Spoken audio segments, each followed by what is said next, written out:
What's up everyone? In today's video, I'm going to show you the only AI automation stack you need in 2026.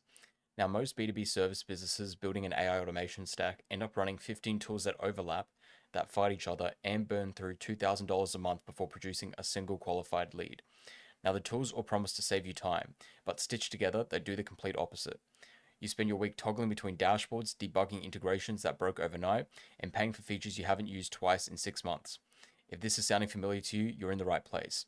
Now, the fix isn't actually to add more tools. In fact, it's to do the complete opposite by ripping out 80% of what you have and running a tight stack of 5 tools that do each job extremely well of those 5 tools, and using one of those tools, like Claude in particular, to absorb almost everything that the other 10 tools are doing.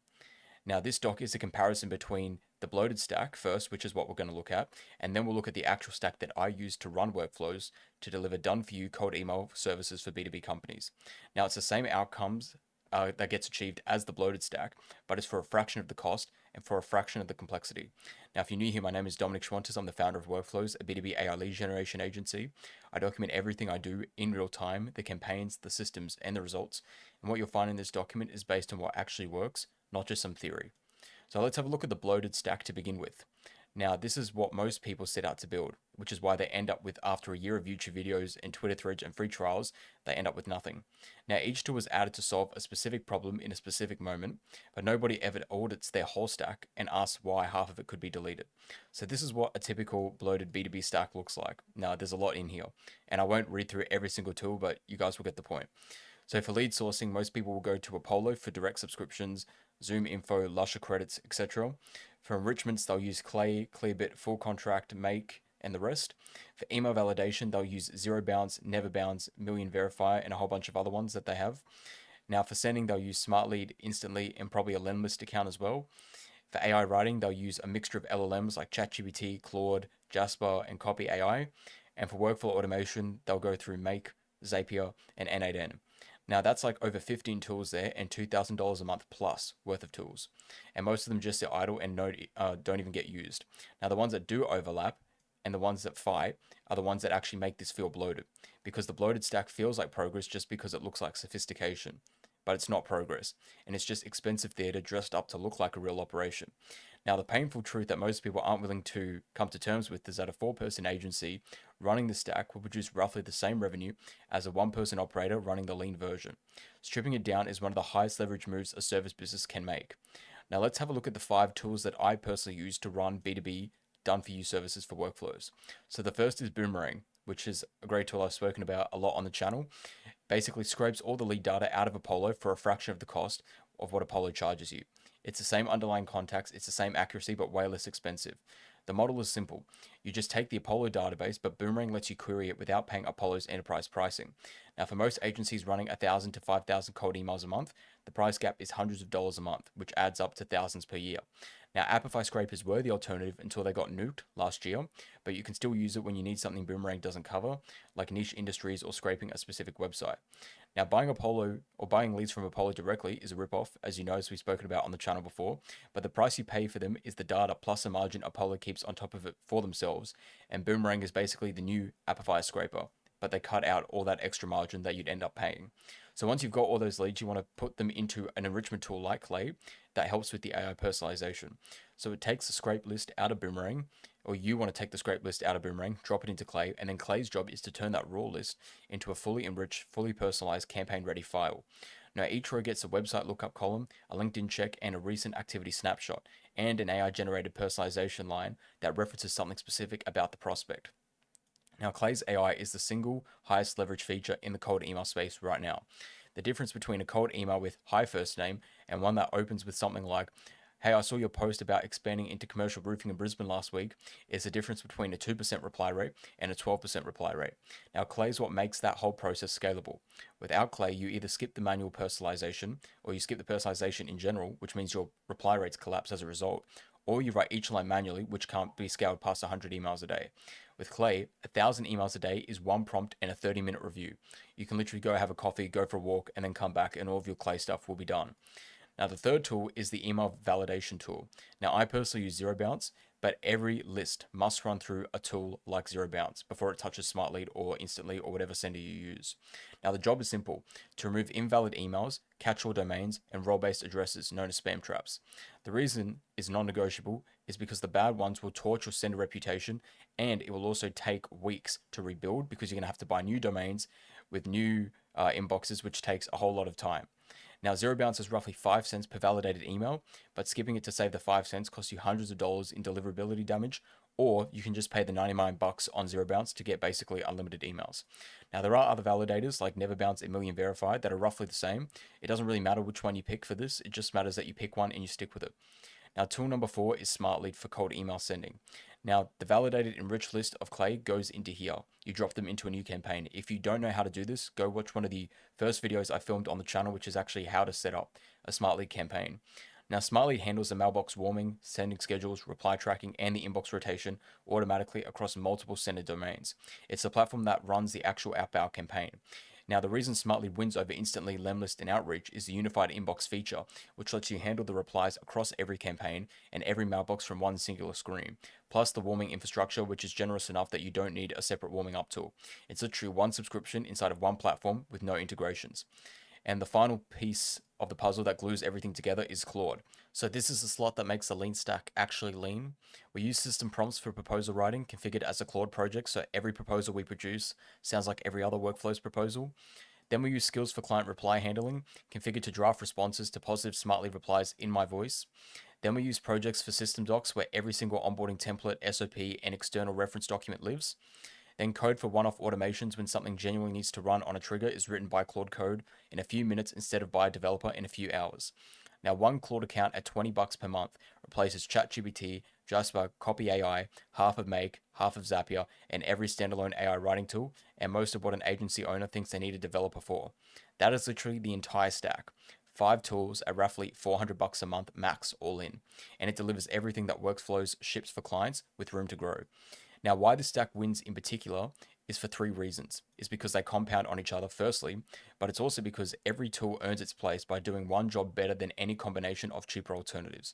Now, Boomerang means you stop paying for Apollo's stupidly high pricing for the same data. Clay's AI enrichment means that you stop scripting personalization by hand. Zero Bounce's accuracy means you stop burning through sender domains.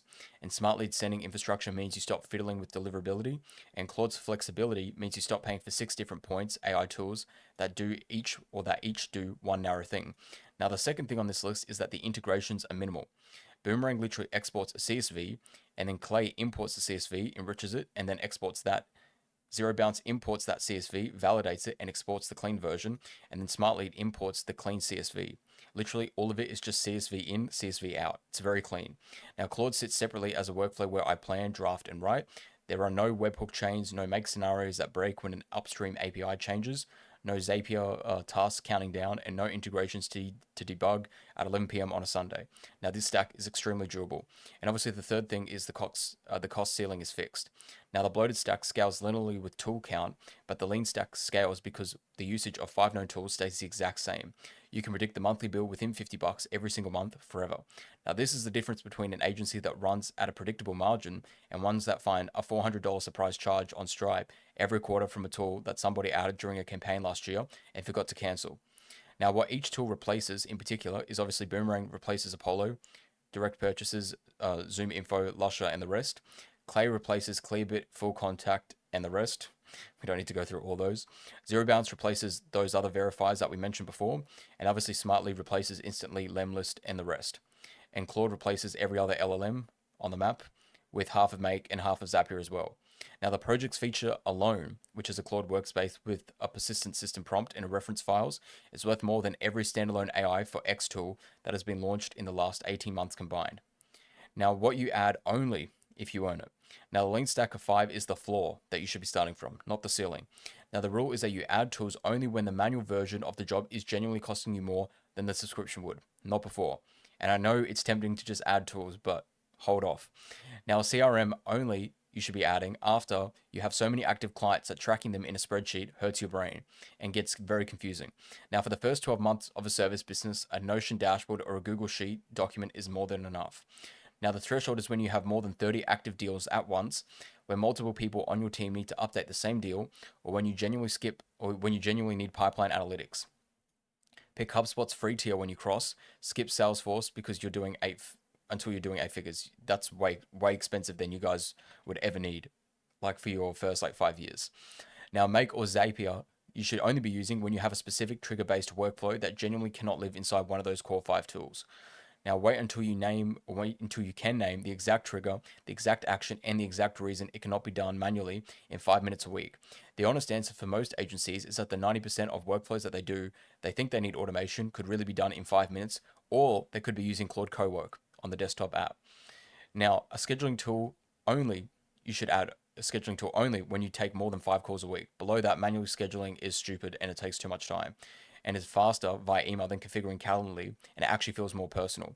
Above 5 calls a week, Calendly's free tier covers more than what you need. I can't believe I can't say Calendly today. That's a tongue twister. Now, a proposal tool you should only be investing in when you send more than 3 proposals a month. SignOut is the right pick when you cross into that threshold because it's cheaper than PandaDoc, but below it just paste the proposal into an email and ask for a signed copy back. Now, the cost of adding a tool is not the subscription price, and it's the cognitive overhead of remembering it exists and maintaining it. That overhead is invisible until you're running at least 15 tools and wondering why the business feels chaotic. Now, let's have a look at the stack as a decision filter.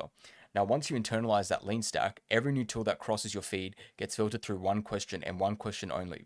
What does this replace, or what specific job does it do that nothing in my current 5 tool stack can do? Now, if the answer is that it overlaps with Boomerang but it's shinier, or it does AI writing but feels easier than Claude, the answer is no. The shinier the dashboard, big red flag. And it's not worth the cognitive overhead of switching and spending all the time having to migrate all your data from one to another. The easier UI is not worth the integration debt, and the marginal feature improvement is not worth the time cost of evaluation. Now, if the answer is it does this exact thing genuinely and it requires its own infrastructure, then maybe. But the bar for adding a 6th tool is high, and the higher you set it, obviously, the better your business runs. Now, most agency owners do not have a stack problem. They have a tool addiction problem because they just want the flashy object. The lean stack fixes both because the rule of what does this replace forces you to confront the addiction every single time a new tool tempts you to add. So, with all that being said, the actual outcome of the lean stack isn't just 5 tools instead of 15. It's less time spent thinking about tools at all. Now, you start watching tool reviews on YouTube and Twitter and all the other platforms that you do. Now, you don't need to be opening AppSumo emails either, but you need to actually start running the business instead of looking at a new fancy dashboard. Literally, this little paragraph here sums up all that you need. And obviously, this is on the conservative side. Sorry, not the conservative side. That's the most you would ever spend on all of these tools. Everything else that you think that you need, I guarantee you don't. And if you ask Claude, do I actually need this? It'll guarantee you, and I guarantee you it'll tell you you don't need it, and it'll give you a better way to do it.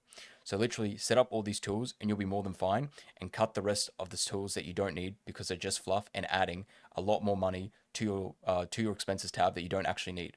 So if you've enjoyed this video, make sure you subscribe to the channel. If you want me to make any videos in particular about any cool AI tools, let me know in the description of this video, and I look forward to seeing you in tomorrow's video.